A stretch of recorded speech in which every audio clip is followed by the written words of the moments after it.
Okay, thank you. Thank you. So what if we did that? What if we started to train, have some courses and start training them about daycare? It's an investment. You see, all it is common sense. Common sense. When my parents took care of my nieces and nephews, my sister could go to work. Guess what? She got to a place where she didn't have to go to work anymore. I'm sorry, not where she didn't have, where they didn't have to watch the kids anymore. See? And it just rotated. That's all it is. We're investing in people. We don't, now how much did that cost? Anybody? Geniuses. How much did that cost, geniuses? Neil, how much did it cost? Right, say it aside.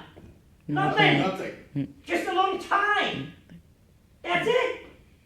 That's all it costs. So a mother goes to work, and the college student is watching because they're getting the education, right? The mother gets to go to work. She's not paying anything. The college student is getting on-the-job training because they want to be in education. They want to be a daycare provider or preschool. So they're getting on-the-job training. Now, because that mother is working longer than the student can afford to stay in the home to watch the kids, 8 hours? People tell me I work full-time, it's 8 hours. Full-time, just so people understand, is 24 hours. Half a day is 12. So a full-time day is 24. So when you hear people who are running for public office and they say they can do this job full-time, if they don't have children, and they don't have a business, or they don't have a law firm, and they don't have any obligations, then yeah, they can do it 24 hours a day. I have no more obligations. I don't run my businesses any longer. I don't run my ministry any longer. My books sell themselves online or at the store, Barnes & Noble, from the trenches of hell. My children are all grown up and moved out. My wife is free to babysit the grandchildren.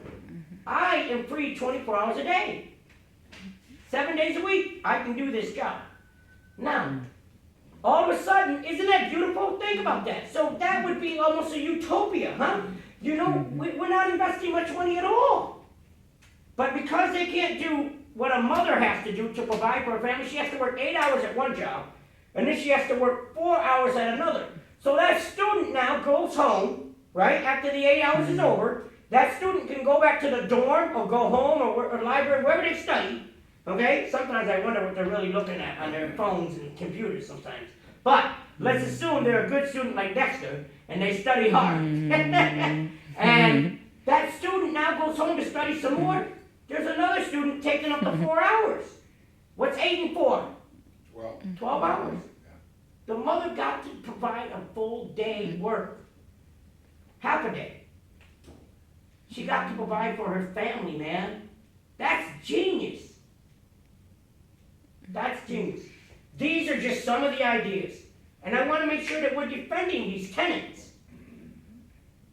Sometimes you have landlords that are taking the tenants to court, and the tenant can't afford a good lawyer. And the mother is already under stress.